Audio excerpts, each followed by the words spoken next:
Hola, ¿cómo están?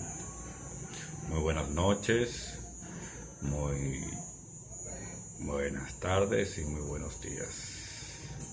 Hoy quería continuar con lo que comencé hace 2 días sobre cómo conocer con lo que nos vamos a encontrar normalmente en las calles, de las diferentes denominaciones y sectas y autodenominadas iglesias que hay alrededor del mundo y sobre todo alrededor nuestro.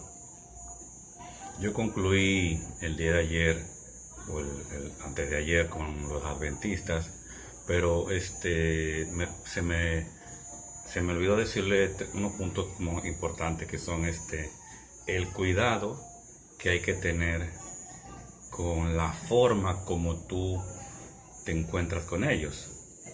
Lo que es normal de los adventistas es que ellos, como se creen judíos y están muy unidos al Antiguo Testamento, y sabemos que los judíos pensaban que los eran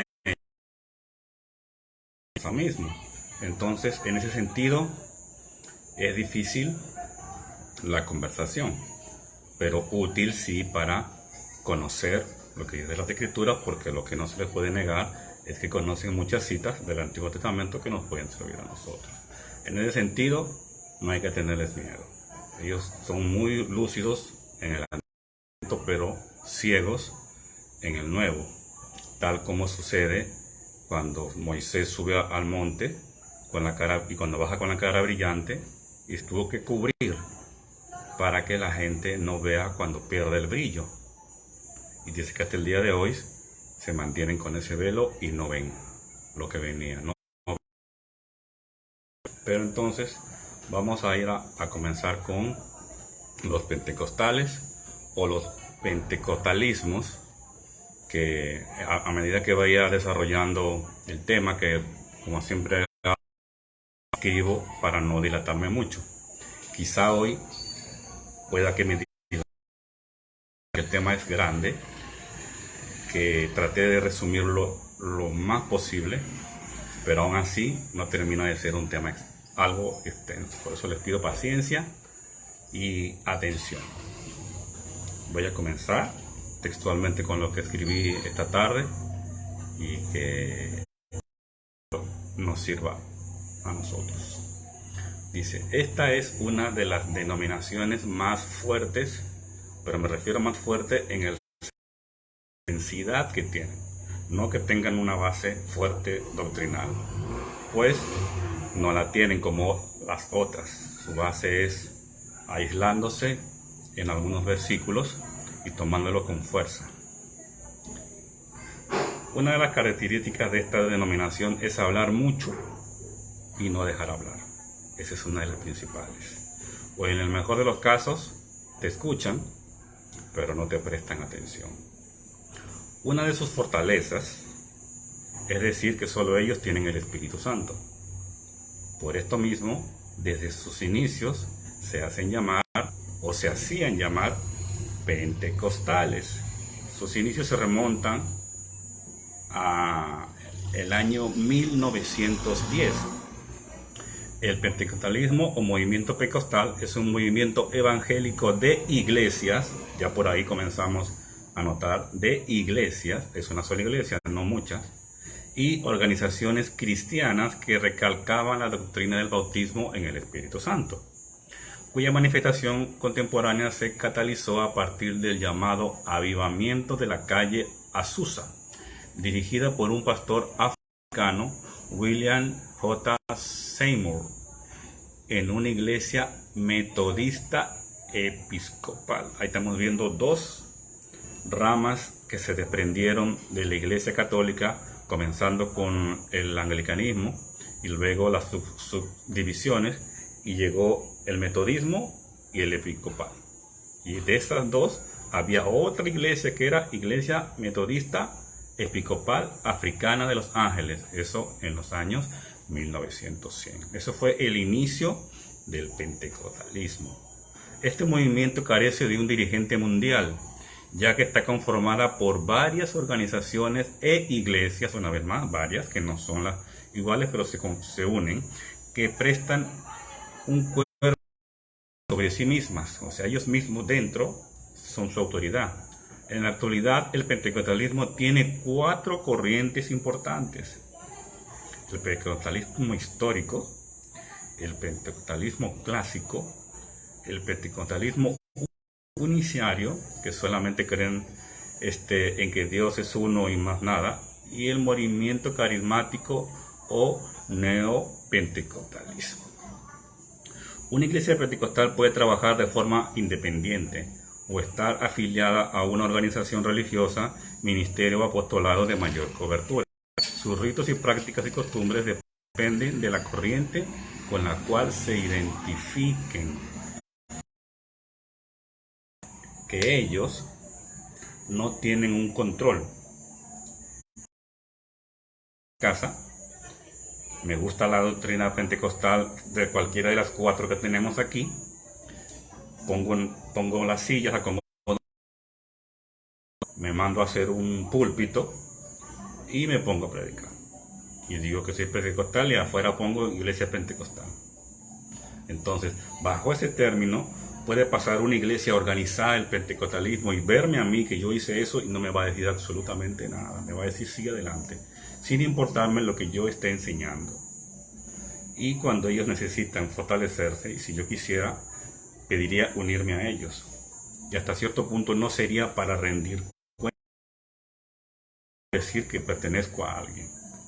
Eso es lo que normalmente hace el movimiento pentecostal. Por eso se ve por muchos lugares ese tipo de movimientos, normalmente en las casas, sin ningún tipo de control.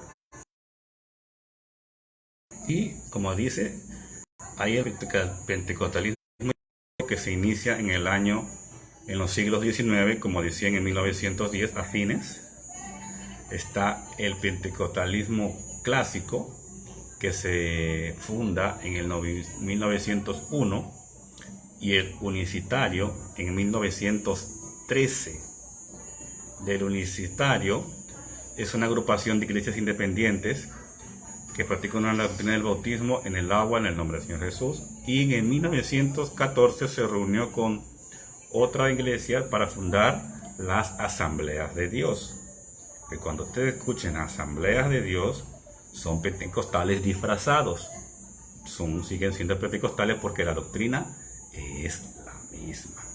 Y el movimiento carismático o neopentecostalismo, que surgió en los años 1950 y en los años, y la Asamblea de Dios, que eso fue entre los primeros promotores, se encuentra David Dupleix, ministro de las Asambleas de Dios, hasta 1962, es decir, el que se había salido del pentecostalismo y había fundado la Asamblea de Dios, se salió y formó otro movimiento que sería el movimiento carismático, que también tiene doctrinas del pentecostalismo en sí. ¿Qué característica tiene esta última? Lo siguiente, dice que suelen ser criticados por los movimientos precedentes y existen por lo que buscan mucho el dinero y el éxito en los negocios, en las denominaciones, en la denominada teología de la prosperidad. También han sido criticados por sus liturgias masivas, livianas y superficiales, similares a un programa televisivo de farándula. Esto es básico de quienes se apegan con uñas y dientes al episodio de Hechos 2 del 1 al 4 que les voy a leer a continuación. Dice Hechos 2 del 1 al 4: Cuando llegó el día de Pentecostés, estaban todos unánimes juntos, y de repente vino del cielo un estruendo como de un viento soplaba, el cual llenó toda la casa donde estaban sentados, y se les aparecieron lenguas repartidas como de fuego, asentándose sobre cada uno de ellos. Y fueron todos llenos del Espíritu Santo y comenzaron a hablar en otras lenguas, según el Espíritu les daba que hablasen. Citas en la que basan el don de lenguas, es decir, el que ellos solamente pueden dominar. Pero ellos alegan que ese don que entrega era el don de lenguas angelicales, caso que no dice el texto y que podemos confirmar de que se trata si avanzamos en el mismo capítulo de Hechos 2. Les he leído del 1 al 4 y ahora leeremos del 6 en adelante. Dice: y hecho este estruendo, se juntó la multitud. Estaban confusos, porque cada uno les oía hablar en su propia lengua. Y estaban atónitos y maravillados, diciendo: ¿no son galileos todos estos que hablan? ¿Cómo pues les oímos nosotros hablar cada uno en nuestra lengua en la que hemos nacido? Voy a leerlo solamente hasta aquí para no seguir, pero en ese grupo habían cretenses, árabes, de Egipto, gente de África, Cirene, y todos con diferentes idiomas, judíos que habían nacido en esos lugares y se habían criado con ese idioma. Pero los apóstoles podían hablar en el idioma de ellos. Eso se le puede decir el don de lengua que se derramó ese día en Pentecostés. Sabemos que Pablo nos habla de personas que hablaban en lenguas angelicales. No todos, algunos. Y hasta el mismo Pablo se jacta de hablar en lenguas, más dice algo al respecto. Si nos vamos a 1 Corintios 14 y lo leemos desde el 1 al 6, dice lo siguiente: seguid el amor y procurad los dones espirituales, pero sobre todo que profetices, porque el que hable lenguas no habla a los hombres, sino a Dios, pues nadie le entiende, aunque por el Espíritu habla misterios. Pero el que profetiza habla a los hombres para edificar, exhortación y consolación. El que habla en lengua extraña y a sí mismo se edifica, o sea, para él solo, porque solamente él se puede entender, otras veces ni él se entiende. Pero el que profetiza edifica a la iglesia. Al hablar de profetizar estamos hablando de decir lo que Dios dijo, no de decir: a mí Dios me dijo, a mí solito me dijo que dijera esto. Eso no es profetizar. Toda la profecía ya está hecha. Lo que uno hace es llevar la profecía al mundo. Así que quisiera que todos vosotros habléis en lenguas. ¿Ves que no todos hablan en lenguas? Son muy pocos. Pero más que profeticen. Eso sí es lo que dice Pablo. Prefiero que profeticen, o sea, que lleven la palabra de Dios. Porque mayor es el que profetiza del que habla lengua. Cosa contraria que piensan los pentecostales. A no ser que le interpreten para que la iglesia reciba edificación. Ahora pues, hermanos, si yo voy a vosotros hablando en lenguas, ¿qué os aprovechará? Si no os hablaren con revelación, o con ciencia, o con profecía, o con doctrina. ¿Qué es preferible? Hablar un idioma que nadie entienda. Basados en estas citas nos dicen ser la iglesia nacida en el Hechos 2. Y en su base para decir que la verdadera iglesia de Cristo no es la iglesia universal católica de todos los pueblos. Porque no se habla en lenguas, dicen ellos. Y por ende no está el Espíritu Santo ahí. Solo que les quiero aclarar un punto. En la Iglesia Católica Universal existe el don de lenguas, solo que, como dice la palabra de Dios, no está expuesta como si fuera lo principal. Eso tienen que tomarlo en cuenta. Vamos a leer 1 Corintios 12, del 8 al 10. Dice: porque a este es dada por espíritu palabra de sabiduría, a otro palabra de ciencia, según el mismo espíritu, a otro fe, por el mismo espíritu, a otros dones de sanidad, por el mismo espíritu, a otros hacer milagros, a otras profecías, a otros discernimientos de espíritus, a otros diversos géneros de lengua y a otros interpretar lenguas. Eso es al último, eso es lo último que Dios te daría o que tú recibirías, a no ser los primeros que se han mencionado. 1 Corintios 14, del 27 al 29 dice lo siguiente: si habla alguno en lengua extraña, sea esto por 2 o a lo más 3 y por turno, y un intérprete. Si no hay intérprete, cállese en la iglesia, hable para sí mismo y para Dios. Asimismo, los profetas hablen 2 o 3 y los demás juzguen. Aquí, como es costumbre, yo uso normalmente la Reina Valera, pero normalmente hago un cotejo con la Biblia católica, y en este último versículo la palabra asimismo, como queriendo decir que la profecía, como ahora mismo dice que todos son profetas, lo utilizan para decir que ellos tienen que hablar normalmente, pero como sabemos hay muchos tipos de orden en la iglesia, pero dice que al final los que vamos a juzgar somos nosotros, y para eso tenemos que conocer las escrituras, porque si no conocemos esto, escuchamos al primero que dice que habla en lenguas y aparece otro y le dice que él la entiende y te dice lo que él quiere, puede decirlo, es más, puede estar hablando en lenguas y es más, puede estar interpretando, pero si esa interpretación está fuera de la doctrina de la iglesia, sabemos que no viene del Espíritu Santo. Eso hay que tenerlo en cuenta. Hoy en día, en su afán de aparecer en la Biblia, ya que su doctrina no aparece por ningún lado, basados en que ellos y otras sectas y denominaciones, una de sus sabias observaciones nos dice que donde dice católica en la Biblia, y uno le debe responder a ellos, cosa que se le responde, y donde dice pentecostales o pentecostal en la Biblia. Sistemáticamente este grupo se ha ido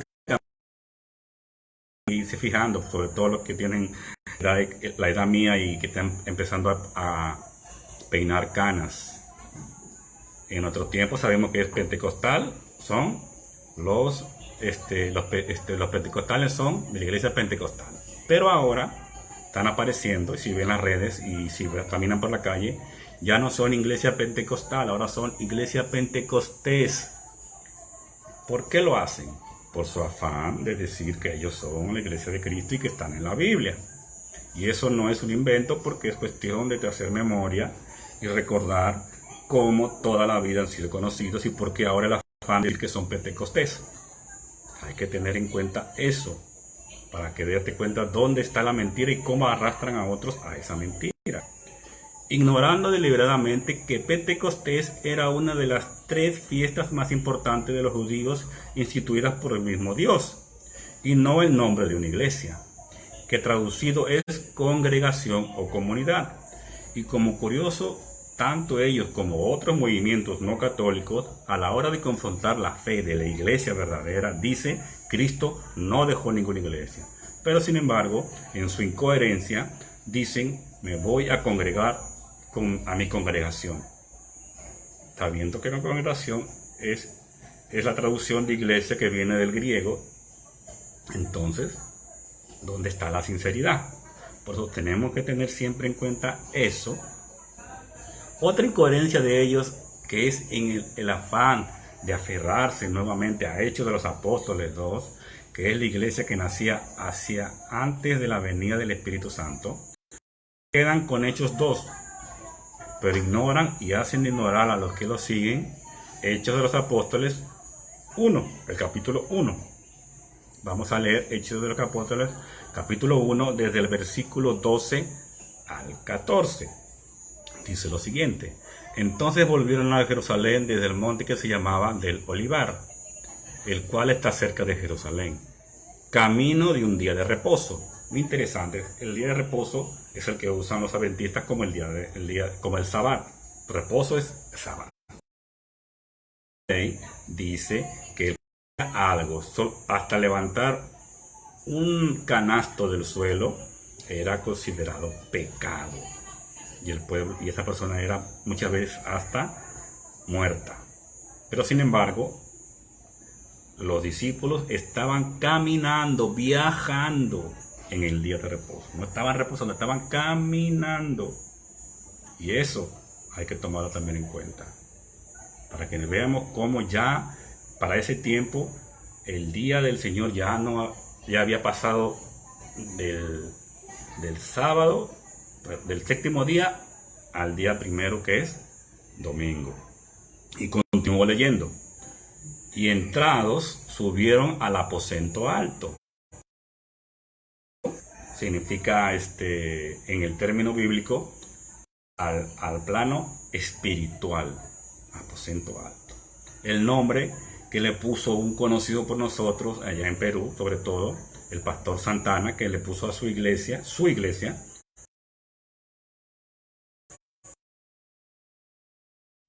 son pentecostales en su doctrina. Como les digo, cambian el nombre, pero la doctrina es la misma. Siguen siendo y continúo con el texto.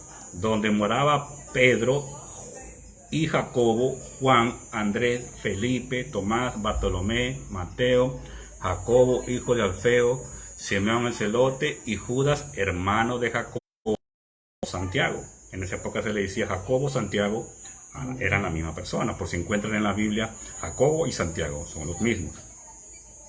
Todos perseveraban unánimes en oración y ruego con las mujeres, con María y con sus hermanos. Entonces, nos bajamos a este último versículo de Hechos de los Apóstoles 1, versículo 14, y lo examinamos rapidito, y dice, todos perseveraban unánimes, todos. Si ellos fueran la iglesia de Cristo, todos unánimes, perseverarían constantemente en oración y ruego. Dicen que no se ruega, pero nosotros podemos rogar, con las mujeres y con María, la madre de Jesús, y con sus hermanos. ¿Dónde era que estaban ellos? En el aposento alto, en el plano espiritual. Vamos a hacerlo porque como esto es una... Si no logramos observar las escrituras, si nos ponemos a leer literalmente, como hacen muchos, para desvirtuar la enseñanza de la Biblia, que nos habla del aposento alto, que es claro que habla del cielo, y está mostrándoles quiénes estaban en el cielo. María, por supuesto, estaba ahí, y había que orar con ella. Pero sin embargo, sabemos claramente que los pentecostales son uno de los principales que no solamente no oran con María, sino son los que más la insultan, la agreden, y la agreden de todas las formas que se puedan ellos idear. Eso no lo invento yo, en las redes está. No dicen pentecostales, pero tienen diferentes nombres. Entonces, vemos que ellos a María la hacen a un lado, no oran con ella, como muchas otras denominaciones que tampoco lo hacen, pero ellos son, como les digo, más cosas. Y con ellos son los que más la insultan y en acciones demuestran su odio sin sentido a María, la madre de Jesús, tal como dice Hechos 2, versículo 14, perdón, Hechos 1, versículo 14. Cosa que niegan también, que Jesús es Dios. También lo niegan. Por eso cuando te digan que somos iguales, no tenemos la misma doctrina por ninguna parte. Y eso va a ser siempre un gancho. Entre todos los no católicos, el primer gancho va a decirle al católico frío o tibio, somos lo mismo. El mismo Dios. Así que voy a continuar. Como les decía en parte de esta transmisión, ellos son los que fundan congregaciones y los que más se subdividen. Se ponen nombres diversos, el que más le guste. Abren la Biblia y el que más le guste, ese nombre le ponen. Pero siguen siendo pentecostales. La única diferencia es que se cambian los nombres. Es una forma de camuflarse que usan ellos, ya que cuando tú les preguntas y le dices quiénes son o a dónde se dirigen, lo primero que te van a recordar, yo solo sigo a Cristo, no iglesias, ignorando lo que aclaramos hace un momento, que donde ellos se congregan, congregación significa iglesia.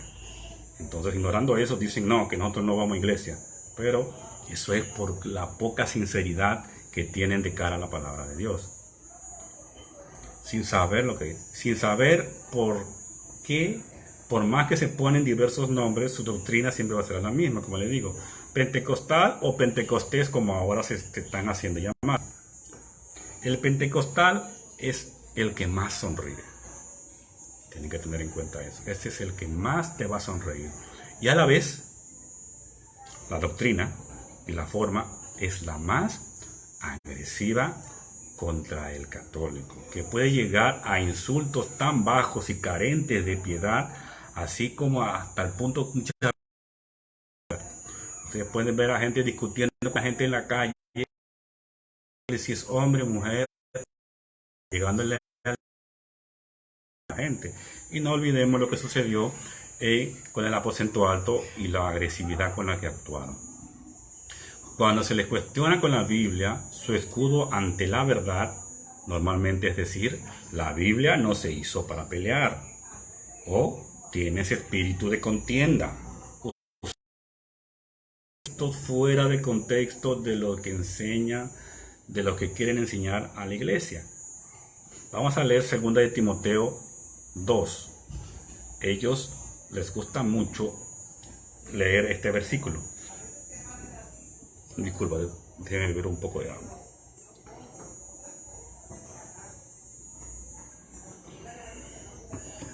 Les gusta leer mucho el versículo de 2 de Timoteo, el versículo 14, para sustentar y decirte, tienes espíritu de contienda. Y para esa forma romper el diálogo cuando tú le estás mostrando la Biblia. Para que no te frustres, porque lo vas a ver mucho, dice lo siguiente. Recuérdales esto, exhortándoles delante del Señor a que no contiendan sobre palabras, lo cual para nada aprovecha, sino es para perdición de los oyentes. Voy a continuar porque ellos se leen hasta ahí y ahí dicen, no voy a discutir contigo, y se van. Procura con diligencia presentarse a Dios aprobado, como obrero que no tiene de qué avergonzarse, que usa bien la palabra de la verdad. Ahí estamos viendo que sí hay que usar las palabras.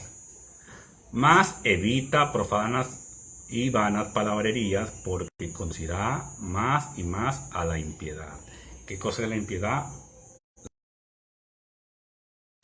¿Por qué dice vanas palabrerías? Es como decir que tú te me pongas a hablar de la Biblia y yo me pongo a hablar contigo de la luna.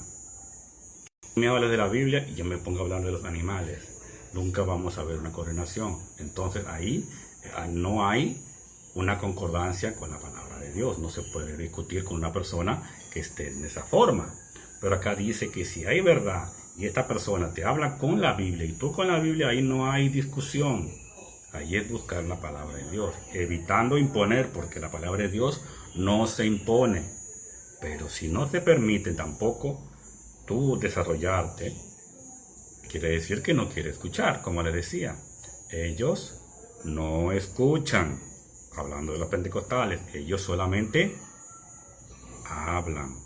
Por eso, si tienes suerte, te encuentras con uno que te permite un diálogo, hay que aprovecharlo de la manera más posible, dejarlo hablar y que él te vaya haciendo conocer lo que son. Evitas en lo posible hablar. Yo he hablado con muchos y que les digo siempre, vamos a conversar y seamos amigos y conversemos. No pasamos de un... Porque hablar. Y cuando no pueden responderte, te van a insultar, te van a agredir, van a buscar agredir a las personas que están alrededor tuyo. Textualmente lo vamos a comprobar si se logran contener y no comentar esta transmisión, y van a conocerlo, lo van a conocer, van a saber cómo se mueven. Y más que seguro que van a aparecer, porque no solamente ver parte del video se van a poner a hablar sin haber llegado a esta parte donde yo les estoy advirtiendo de esto. Por eso, continuar, ¿qué hubiera pasado? ¿Sí? Que el que habla tiene espíritu de contienda. Imagínense Mateo capítulo 4. La tentación de Jesús. Dice, entonces Jesús fue llevado por el Espíritu al desierto para ser tentado por el diablo. Y después de haber ayunado 40 noches, tuvo hambre. Y vino el tentador y le dijo, si eres hijo de Dios, di que estas piedras se conviertan en pan. Y él respondió y dijo, está escrito, no solo de pan vivirá el hombre, sino de toda palabra que sale de la boca de Dios. Luego sabemos que cuando el diablo escuchó que Jesús le respondió con la palabra de Dios, él también le respondió con la palabra de Dios. Satanás le dijo, lo llevó a lugar alto y le dijo, tírate, y que Dios enviará a los ángeles del cielo y te recogerán antes que tú tocaras el suelo.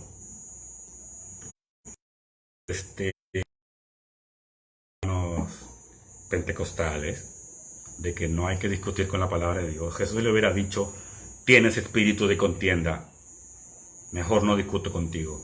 No, Jesús le siguió respondiendo con la palabra de Dios. Y le dijo, y también está escrito, no tentarás al Señor tu Dios. Y le continuó, cuando supo que era con palabra de Dios que se le hablaba, ¿qué hizo el Satanás? Se fue. Lógicamente no se fue para no volver. Dice la palabra que se fue por un tiempo. ¿Qué nos enseña ahí?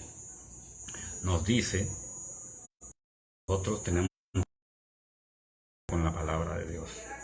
Y eso lo confirma Mateo 1 al 12, Mateo 1 del 12 al 13 y Lucas 4 del 1 al 13, que se repite 3 veces. Y cuando algo se repite 3 veces en la Biblia, es que es una enseñanza que tiene que llevar siempre.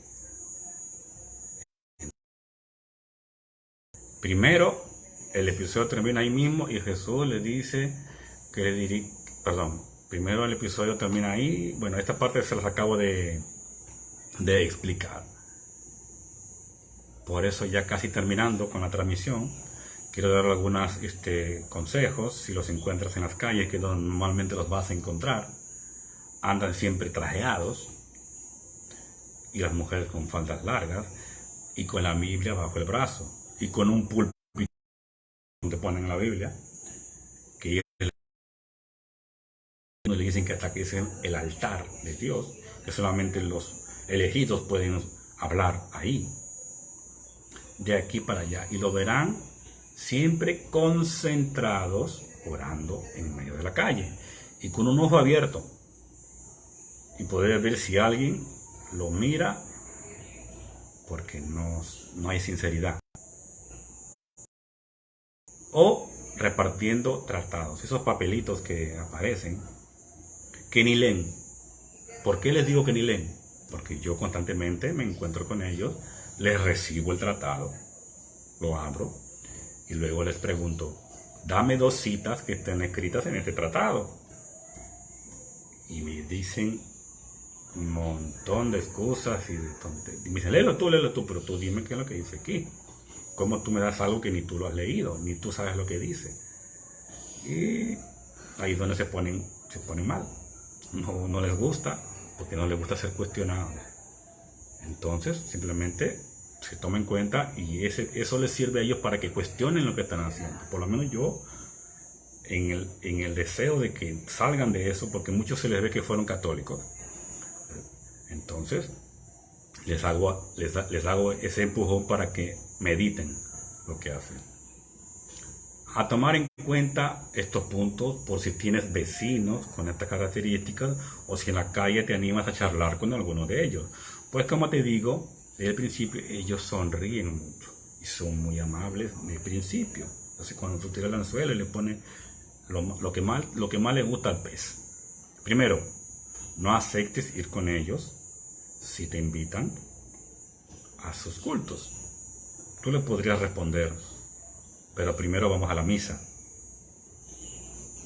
Entonces ahí tú tienes que ir analizando lo que te responda y quizás ahí tú siempre tomando la prudencia y la tranquilidad de una conversación normal, y vas a ir conociendo la forma en que se van a ir desarrollando. Tal cosa, diles y en dónde lo dice, en qué cita. 1, para ver si lo que ellos están diciendo es verdad, y 2, porque a lo mejor tú no lo sabes. Y te enseñan a ti mismo a empezar a usar la Biblia. Si tienes la suerte que abran la Biblia, porque normalmente cuando le dices eso no lo hacen, a pesar que la tienen ahí, y busca el texto y verás que lo que tienen que predicar no va con lo que está escrito en la Biblia. Luego se irán por la tangente y te cambiarán el tema, pero yo te quise decir esto, que no sé cuánto. Por eso, por ahí también, tranquilos, no se asusten. Y te topas con uno agresivo, míralo a los ojos y no le tengas miedo.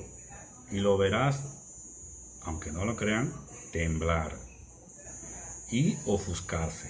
¿Por qué? Para ocultar que está temblando. Levantarán más la voz, pues no quieren que se oiga lo que les pueda oír. Y por eso levantan la voz y no te van a dejar hablar. Entonces, en ese momento, buscan que tú te alteres, te irrites, pero no lo hagas. Conócelos, ve conociéndolos. Pues como les decía, ellos, sus argumentos son ver el error del otro, los malos testimonios, los buenos que son miles, o los obvian y los miran. Recuerda que en una denominación existen, en todas, del mundo, los mismos errores con que señalan a la iglesia existen en todas las denominaciones esas, desgraciadamente, porque habemos personas que a veces es difícil, o a veces que no están cerca de la iglesia, a pesar que están dentro de la iglesia, poder mejorar su testimonio. Pero ellos no miran.